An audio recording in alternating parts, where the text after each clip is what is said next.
Flamme jumelle, quand le masculin sacré se réveille. Hello hello, chère féminine, quand le masculin sacré se réveille. Alors je te retrouve dans ce deuxième audio dédié à l'animus, l'archétype de Jung et l'énergie du masculin sacré. Alors si tu n'as pas visionné le premier audio, eh bien tu le trouveras ici juste en haut à droite, mais tu l'auras également en fin de cette vidéo-ci. Alors il s'intitule Le masculin sacré en nous, c'est un audio incontournable pour comprendre cette énergie du masculin sacré et commencer ou continuer à la guérir. Ici, nous allons parler du réveil de cette énergie du masculin sacré chez la féminine et nous allons voir cela en 6 points essentiels. Mais avant, si tu ne me connais pas, je m'appelle Manuela, je suis thérapeute et guide quantique spécialisée en libération des émotions bloquées pour les femmes en éveil spirituel et en lien de flamme jumelle, des femmes ultra sensibles qui aujourd'hui doivent rencontrer cette hypersensibilité. C'est tout le parcours de la guérison. Et le sujet du masculin sacré aujourd'hui te permet de t'interroger sur tes blessures liées au masculin. J'ai créé pour toi un e-book totalement gratuit sur les blocages émotionnels pour que tu arrives enfin à comprendre et à identifier ces blocages émotionnels que tu portes et voir leur impact dans ta réalité. Tu trouveras le lien pour y accéder directement en dessous de cet audio en barre de description. Commençons tout de suite, le masculin sacré se réveille. Point numéro 1, c'est la rencontre avec le jumeau qui est un déclencheur énergétique. Alors, la rencontre avec ta flamme jumelle, elle agit comme un choc vibratoire, elle réveille des mémoires enfouies, elle réveille des blessures anciennes, très anciennes, et des schémas inconscients liés au masculin. Pour la femme, en fait, cela va activer son animus blessé.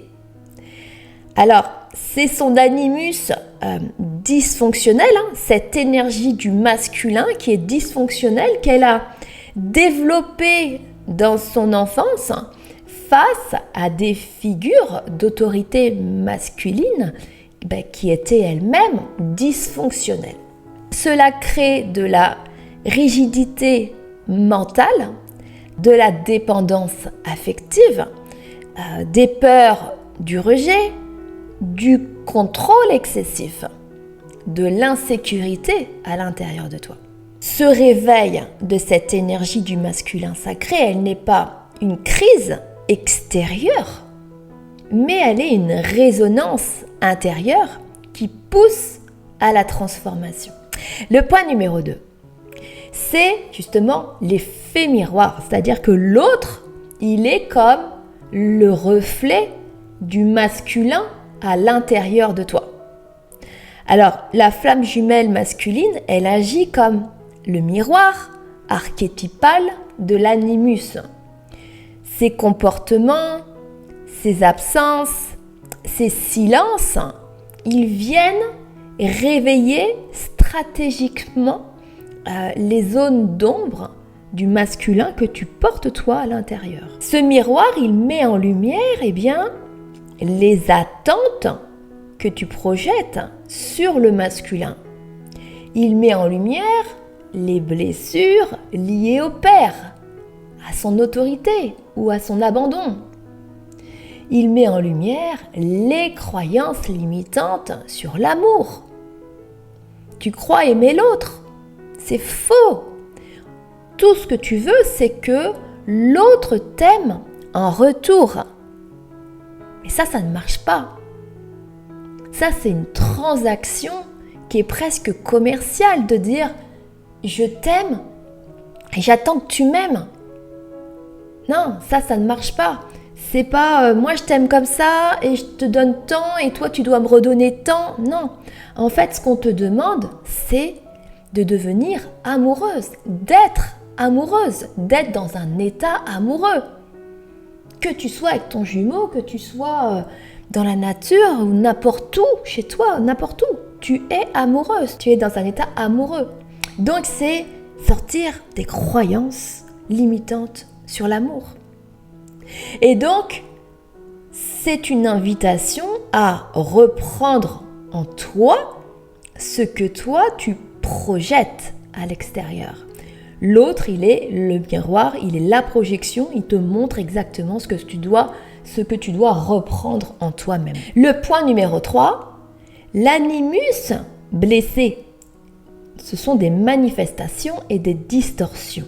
Lorsqu'il est activé sans être guéri, l'animus peut se manifester par des pensées obsessionnelles. Ça peut être des pensées obsessionnelles de l'autre. Parce qu'en fait, tu ne regardes pas à l'intérieur de toi. Et les pensées obsessionnelles que tu as de l'autre, c'est juste pour te dire, regarde ce qui se passe à l'intérieur de toi. Et non pas que tu lui passes un coup de fil. Pas du tout. L'animus blessé, eh bien, il a besoin de contrôle. Il a besoin de validation extérieure. Parce qu'il n'est pas autonome. La féminine, elle n'est pas autonome. Et il a des difficultés à poser des limites. La féminine a du mal à agir seule parce qu'elle manque de vision. Et elle manque aussi de stabilité émotionnelle. Elle doute de ses capacités parce que son masculin est déséquilibré. Alors, ces distorsions, elles ne sont pas des défauts. Elles sont justement des signaux de guérison. Elles te montrent où est-ce que l'énergie masculine à l'intérieur de toi demande à être réintégrée avec amour.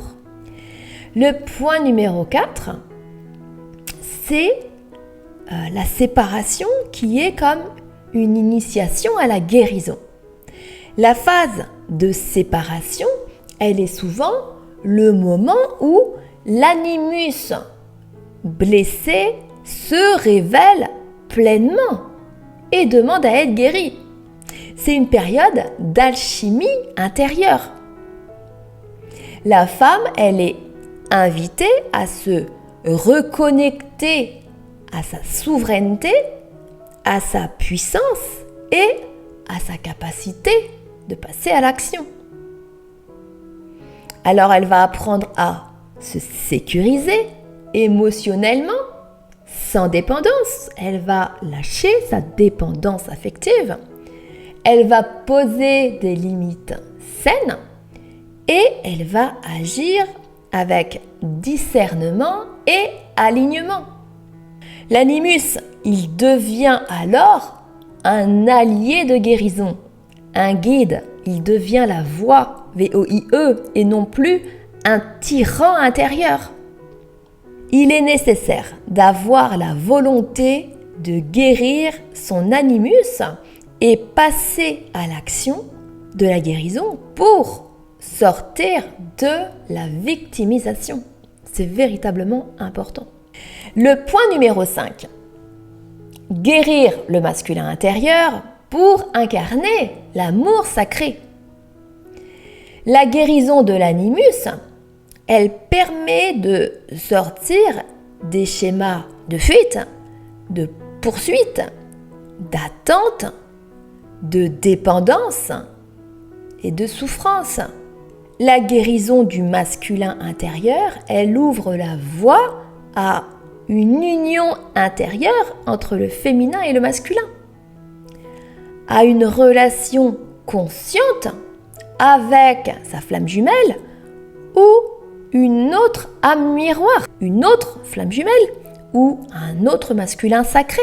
Sauf si toi tu refuses cela. Parce qu'en effet, si ton masculin sacré, il n'est pas prêt pour X raisons, tu peux tout à fait, en fonction de ta guérison, accueillir un autre masculin sacré. Ça n'a aucun souci. C'est juste toi qui es OK ou pas OK. La guérison du masculin sacré, à l'intérieur de toi, elle te permet d'incarner ta mission d'âme, soutenue justement par ton énergie masculine qui est structurante et protectrice. Le point numéro 6, l'animus est comme un pont vers le soi. Une fois guéri, l'animus soutient l'éveil, il soutient la création, il soutient la transmission aux autres. Tu passes à l'action plus facilement, tu te sens plus libre car tu te sens sécurisé à l'intérieur de toi. L'animus, il permet à la femme de se relier à son soi supérieur, à lui laisser la place à son soi supérieur. Elle accède à sa sagesse intérieure et elle peut enfin se détendre. Oui, seule, elle peut se détendre et sa vision, elle est claire. L'union avec le jumeau devient alors possible, non pas comme une fusion émotionnelle, mais comme une résonance vibratoire entre deux âmes entières. Alors, tu l'auras compris, la connexion avec le jumeau, elle réveille en toi l'animus, le masculin sacré. Ce masculin sacré que tu portes, je ne vais pas dire dans les profondeurs de ton être, non, tu le portes dans tes archives, dans les archives de ton être. Et il demande à reprendre sa place. Alors ta mission, elle est de lui permettre de se révéler à l'intérieur de toi. Et c'est ainsi que tu pourras rayonner ton féminin sacré. Si tu as aimé cet audio, pense à laisser un joli cœur rouge en commentaire, pense à le liker et à le partager à une autre flamme jumelle. Et n'oublie pas ton e-book gratuit pour enfin déjouer tes blocages émotionnels. Je t'envoie énormément d'amour et je te dis à très vite.